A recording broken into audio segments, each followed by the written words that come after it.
주피터. 로마 신화의 주신 이름을 딴 목성은 행성의 재앙답게 압도적인 크기를 자랑합니다. 만약 가까이에서 그 모습을 볼 수 있다면 두려움을 넘어 때론 경외감까지 느껴지겠죠. 그런 거인이 수많은 위성을 거느리고 있습니다.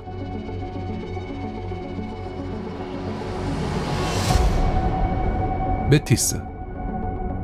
목성을 가장 가까이 돌고 있는 위성입니다. 무려 12만 8천 km 거리이지만 소용돌이 치는 구름바다에 금세라도 빠져들 것 같네요. 두 번째 위성 아드라스테아에서 바라본 모습은 아마 이럴 겁니다. 작은 지평선 너머로 거대한 가스 행성이 떠오릅니다.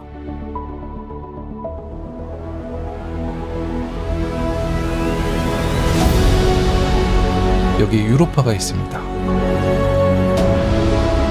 지구와 달 사이보다 2배쯤 떨어진 곳. 저 멀리 또 다른 갈릴레오 위성 이오가 보입니다.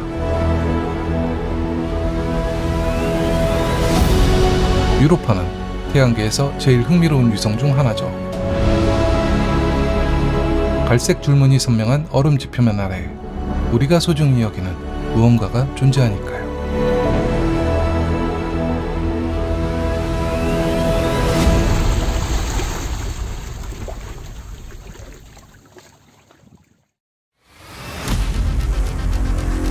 지난 6월 초 미국 캘리포니아주 나사 제트 추진연구소, 이곳에 존스 호킨스 응용물리학연구소에서 제작한 특별한 화물이 도착했습니다.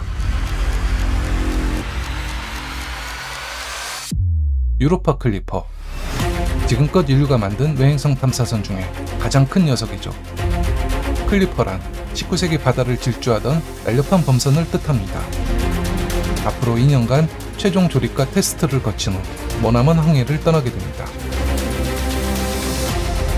2024년 10월 유로파 클리퍼는 스페이스X의 펠컨 헤비에 탑재되어 발사될 예정입니다. 펠컨 헤비는 현존하는 최고 성능의 상업 발사체죠.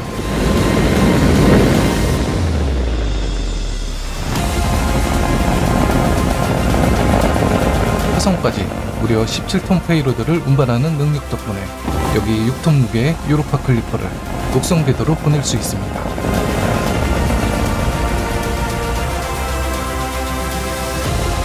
지구 위성 궤도에 진입한 로켓이 마저 추진력을 내서 지구 탈출 속도까지 가속합니다. 점차 속도를 높여 더 높은 곳으로.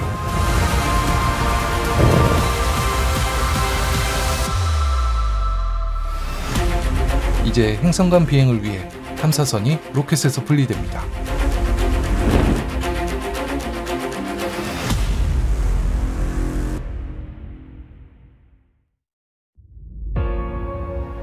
유로파 클리퍼는 소행성 때 외부로 향하는 탐사선 중에 주노에 이어 두 번째로 태양 전지판을 이용해 전력을 생산합니다.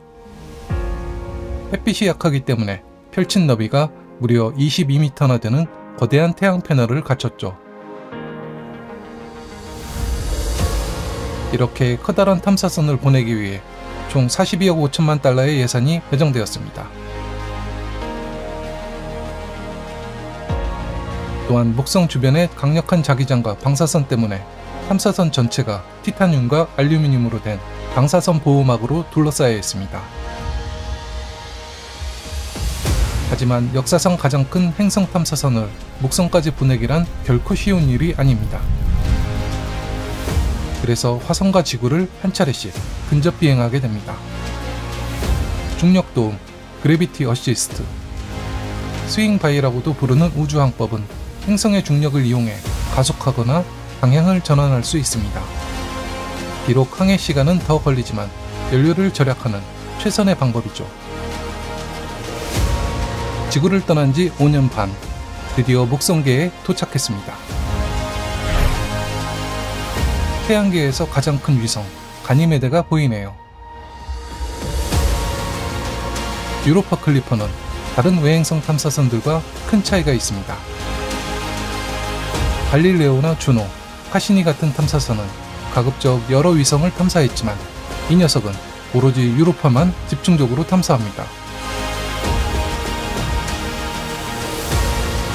유로파를 직접 공전하지는 않지만 4년 동안 목성 주위를 공전하면서 유로파에 50회 가까이 근접 비행하게 되죠. 때론 25km 고도까지 낮게 접근하기도 합니다.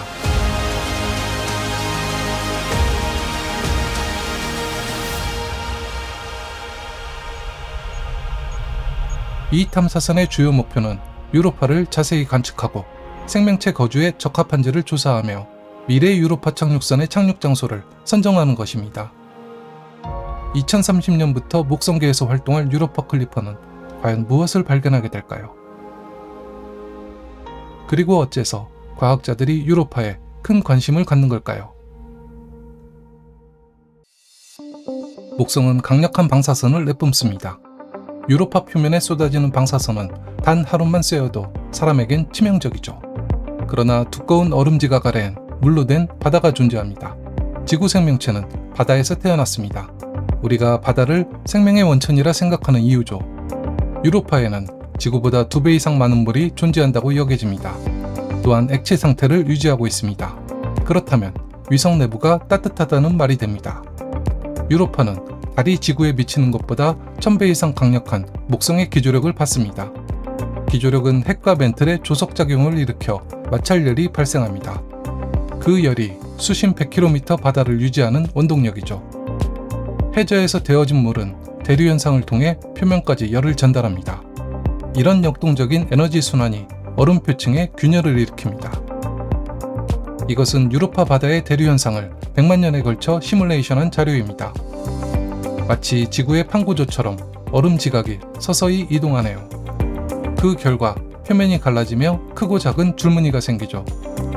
유로파 표면의 신비한 줄무늬는 지하 바다의 활발한 열운동 결과입니다. 이뿐만이 아닙니다. 2012년 허블 망원경이 유로파에서 수증기가 분출하는 증거를 포착했습니다. 어떤 이유에선지 지하의 물이 간헐천처럼 표면으로 솟구친 건데요. 2017년에는 하와이 캑 망원경이 적외선 스펙트럼 분석을 통해 같은 현상을 확인했습니다. 유로파의 얼음 표층을 뚫고 지하 바다를 직접 확인하기란 어렵습니다. 하지만 분출된 수증기 샘플을 분석하면 어떨까요? 수증기는 바다 성분이 무엇인지 그리고 생명체가 살 수 있는 환경인지 알려줄 겁니다. 유로파 클리퍼는 수십 차례 근접 비행을 통해 유로파의 수증기를 직접 수집할지도 모릅니다.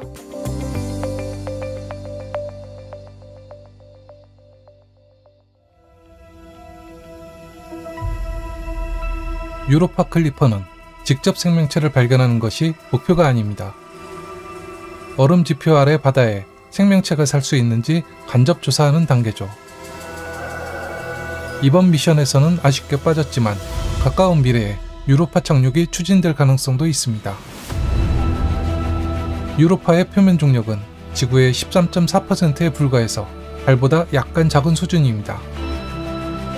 만약 탐사선이 착륙하려 한다면 아마도 이런 방식이 유력할 겁니다.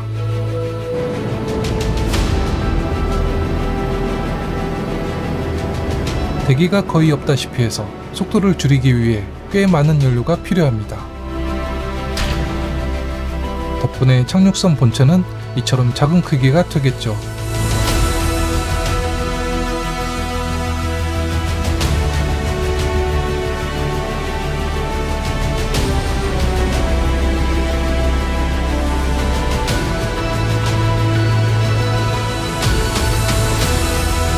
착륙하더라도 10에서 30km 두께의 얼음층을 뚫고 바다를 직접 탐사할 수는 없습니다.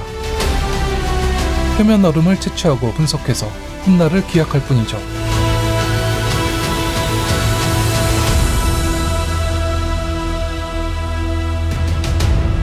유로파의 얼음대지 아래 어떤 비밀이 숨겨져 있을지 궁금합니다.